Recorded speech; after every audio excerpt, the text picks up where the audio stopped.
thong ba ye lên để cơ hội na hu ba ye ta mi na hu ba ta ke lơ gla lo ri do gata mi we corona ta cha corona hebo towe aku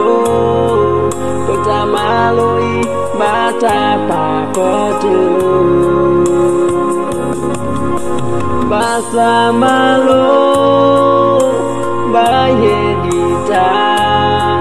corona tasha aku mato malo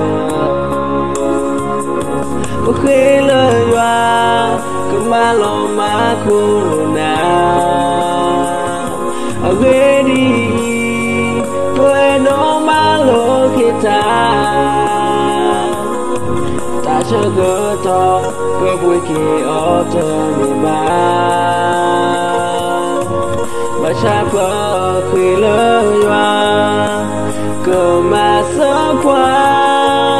kashunya ke malo badita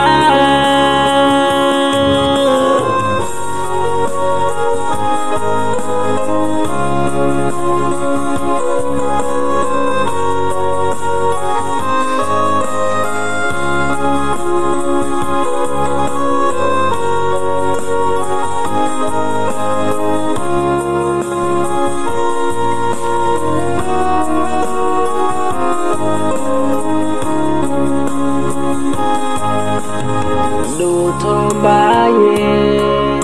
lên để cơ hội na hu ba ye ta mi na hu ba ta ke lơ gla lo đi do gata mi we corona ta cha corona hebo towe aku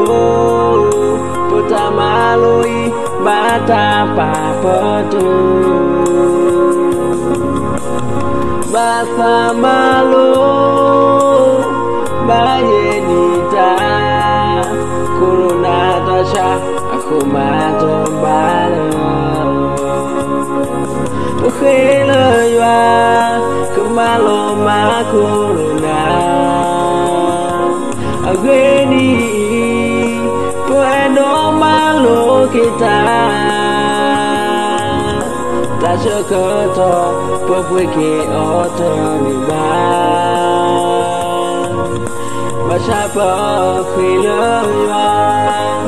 ke ma so pwa kashunya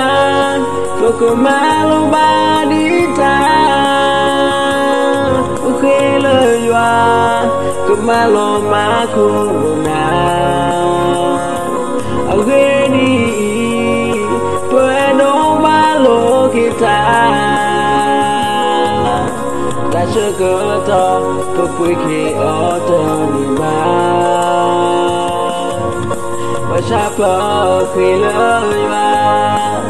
ke ma so pwa kashunya ke malo badita kashunya ke malo badita